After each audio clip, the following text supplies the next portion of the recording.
Assalamualaikum guys, halo YouTube Ingat dari channel Begrido. Welcome back to my channel Faris Alfarisi. Kali ini kita akan membahas soal NFT. Ya, jadi NFT non-fungible token itu apa sih gitu misalnya? Yaitu teknologi dari blockchain sebagai nilai tukar gitu ya, sebagai aset digital. Terus kenapa kok bentuknya gambar-gambar mas? Yaitu menjadi ciri khas masing-masing. Memang gambarnya value-nya itu tidak di gambarnya kayak gitu. Tapi gambar itu juga bisa menjadi nilai lebih gitu. Nilai lebihnya gimana? Sebagai kolektor atau seorang yang istilahnya itu mengoleksi aset-aset digital kayak gitu.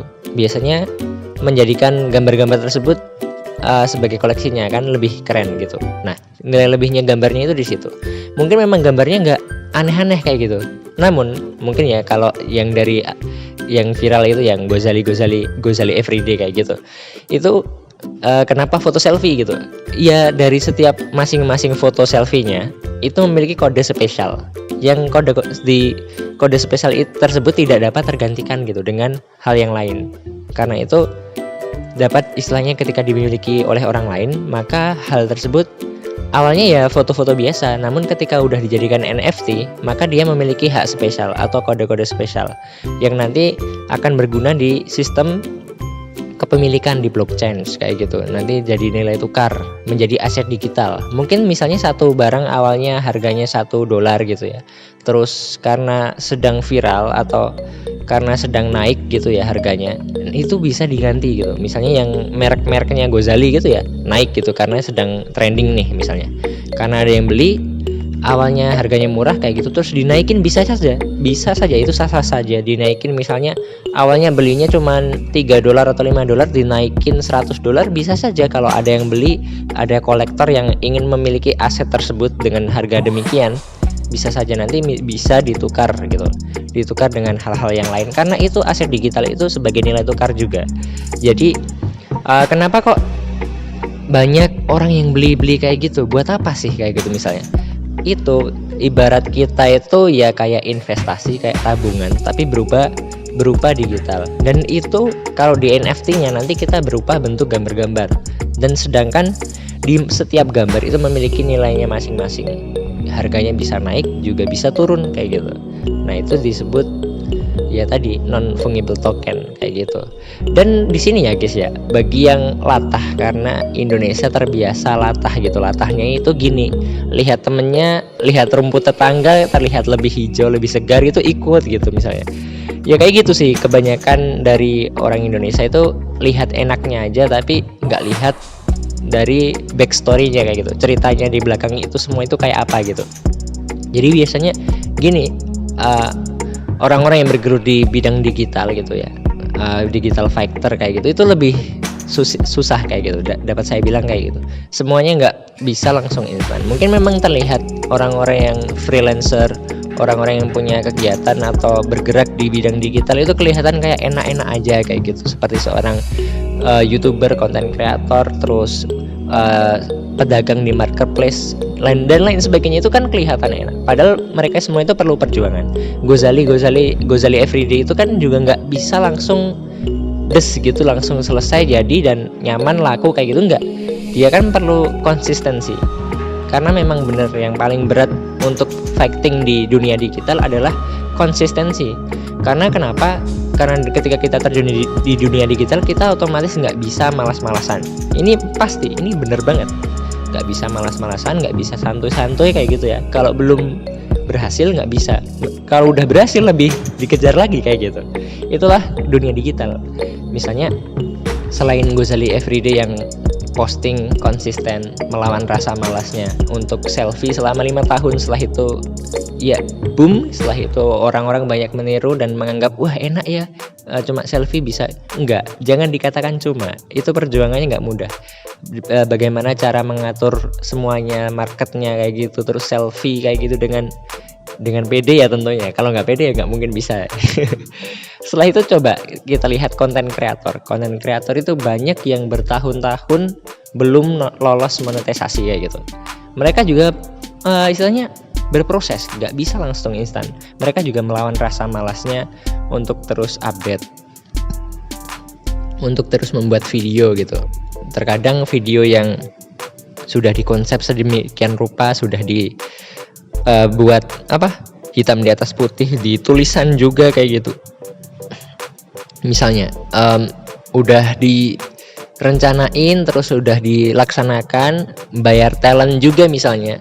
Ternyata ketika di-upload gitu, pergi suatu tempat juga misalnya, keluar budget lagi kan, udah di-upload, ternyata yang nonton sangat low gitu ya, dari ekspektasi yang dia kira kayak gitu. Itu sering terjadi di dunia konten kreator itu. Banyak orang yang modal untuk ngonten gitu ya, kalah oleh orang yang istilahnya bermain epic gitu ya, bermain keren, bermain elok di sosial media kayak gitu. Terkadang seperti itu sih. Jadi ada orang yang udah profesional banget, udah alatnya komplit, canggih, dan mumpuni gitu, ternyata ketika membuat konten tidak berhasil langsung kayak gitu. Karena memang dalam dunia digital itu kita perlu membangun dari bawah kayak gitu, soal sosial ya. Kalau sosial media kayak YouTuber, konten kreator, dan influencer itu memang perlu yang namanya membangun dari bawah, membangun society dari bawah kayak gitu. Akhirnya kalau udah boom, ya jangan dibilang wah enaknya jadi YouTuber terus pada pengen jadi YouTuber. Bro, inget bro, YouTuber itu nggak bisa langsung jadi. Banyak orang yang proses sampai 3 tahun, 4 tahun, 5 tahun baru approve gitu, baru lolos monet, baru diterima oleh sebagai partner YouTube dan lain sebagainya. Setelah itu misalnya marketplace gitu, orang yang jualan di Tokopedia, Shopee, dan lain sebagainya. Orang-orang yang memiliki marketplace itu kok enak ya, tiap hari packing, setelah itu tinggal nerima orderan gitu, melayani kayak gitu, terus dan penghasilannya boom berapa ratus juta kayak gitu. Itu juga jangan dikira semudah itu. Mereka mulai dengan jual apa gitu ya, jual 1 item, jual 2 item, jual 3 item gitu, sampai bahkan udah banyak gitu, sebulan itu belum tentu laku 1 atau 2 kayak gitu. Mereka terus gas, promosi, akhirnya bener 1 bulan mulai laku, walaupun cuma 1 atau 2. Dan bahkan sering sekali para freelancer kayak gitu, para pembuka jasa-jasa digital, para pemilik marketplace, terkadang dalam satu atau 2 bulan itu pernah mengalami yang namanya zero income, bener-bener nggak dapat pemasukan sama sekali. Bayangkan. Jadi di sini saya sarankan sih ya, bagi yang tertarik di dunia digital, bagi yang pengen bergelut di dunia digital, ternyata nggak semudah ya yang teman-teman kira. Semuanya nggak ada yang instan kayak gitu. Setelah itu yang misalnya ada yang jualan foto di Shutterstock kayak gitu, jangan dikira foto-foto semuanya langsung approve dan dapat dinilai, terus dapat menjadi nilai beli gitu ya. Enggak, ternyata memang sulit gitu, lolosnya juga sulit. Saya kan pernah nyoba juga, terus di approve sama yang pihak Shutterstocknya juga sulit. Pas lolos malah nunggu laku juga nggak laku, akhirnya dikembalikan lagi gitu, bisa jadi. Terus ada lagi di yang biasa buka jasa di Fiverr gitu. Fiverr itu kan istilahnya tempat yang mewadahi para orang-orang yang memiliki bakat atau skill, setelah itu menawarkan jasa, misalnya jasa editing, jasa hapus background, terus jasa desain kayak gitu. Itu di Fiverr. Nah ternyata juga orang-orang di Fiverr jangan dikira enak ya tiap hari desain terus dapat pemasukan. Nggak gitu juga. Mereka itu berproses sangat ngeri bro. Di Fiverr lebih ngeri lagi.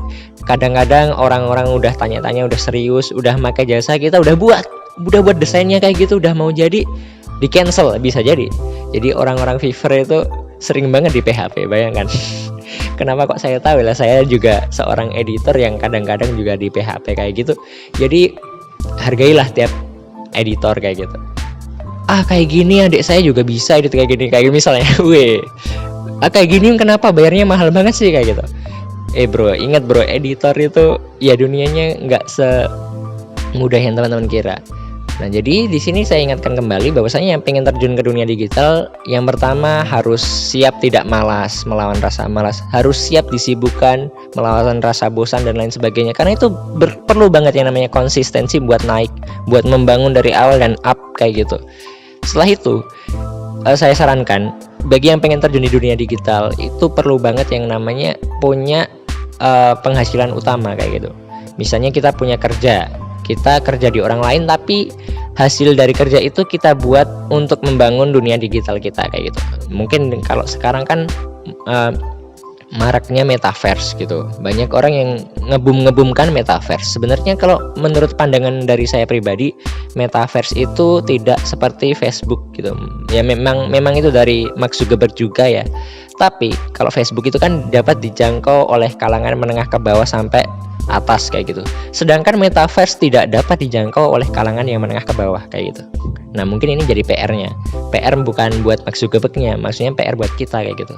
Kita nanti otomatis yang menengah ke bawah akan terpaksa agak tertinggal gitu. Tapi juga nggak apa-apa. Berarti marketnya metaverse itu tidak menjangkau masyarakat menengah ke bawah. Karena itu kan membutuhkan VR, virtual reality kayak gitu. Setelah itu sedangkan masyarakat menengah ke bawah untuk beli alatnya itu aja, saya yakin mikir-mikir, dan selain mikir-mikir mungkin akan menganggap tidak terlalu butuh gitu untuk sekarang ini. Nah, itu benar. Jadi jangan terlalu kita mengebum-ngebumkan metaverse. Ternyata menurut saya mereka mengebum-ngebumkan metaverse itu juga usaha market mereka gitu, biar kita tertarik. Menurut saya sih metaverse belum terlalu belum terlalu perlu lah kita, apalagi masyarakat yang menengah ke bawah kayak gitu. Itu saya rasa memang mereka mengebum-ngebumkan, metaverse itu peluangnya bagus, nanti ke depan dunia akan seperti ini. Ya itu memang menurut saya membuat kita pengen agar kita mengarah ke sana juga kayak gitu. Sebenarnya mereka juga bingung ini, keteteran kayak gitu, marketnya ternyata tidak menjangkau seluas Facebook yang sebelumnya kayak gitu. Nah, itu kan jadi lucu juga sih sebenarnya. Dan semoga saya aman sih ya ngomong kayak gini. Ya lindungi saya di kolom komentar kayak gitu. Ya menurut saya itu untuk digitalisasi kali ini ya. Jadi kita bahas hal itu. Intinya ya, kalau terjun digital siap hal tadi. Terus yang kedua harus punya penghasilan utama. Ikut orang lah, punya jualan lah. Intinya ada penghasilan yang dapat diutamakan kayak gitu. Jadi istilahnya secondary kayak gitu. Cuma yang usaha-usaha di bidang digital ini cuman secondary dulu kalau belum jalan. Karena nggak ada orang yang baru terjun digital langsung jalan, baru buat marketplace langsung laku, baru buat YouTube langsung terkenal. Nggak bisa. Semuanya yang terkait dunia digital ini benar-benar harus start from zero, bangun dari awal, dan itu memerlukan proses yang agak lama. Mungkin ada yang bejo, istilahnya baru buat langsung boom gitu juga ada, tapi kemungkinannya kalau dapat saya bilang itu cuma 0,2%. Bayangkan. Nah, jadi saya rasa cukup, pesan saya cuma 2 tadi buat orang-orang yang pengen tertarik di terjun di dunia digital. Dan pesan saya yang ketiga, cukup di Indonesia ini jangan terlalu latah ya. Ada boom ini, pengen ikut-ikut ini, semua ikut, dan ternyata nggak bener, malah merusak citra digitalisasi dan dunia digital tersebut kayak gitu. Marketnya blockchain kayak gitu, marketnya OpenSea jadi kayak gitu kan, karena ulah Indo juga. Terus ya kita jangan terbiasa latah gitulah. Kita harus terbiasa memikirkan dulu sebab akibat, dan sebelum bertindak itu punya rencana dulu minimal kayak gitu. Episode next video, don't forget to subscribe and like. Semoga bermanfaat buat semuanya. Assalamualaikum warahmatullahi wabarakatuh and goodbye.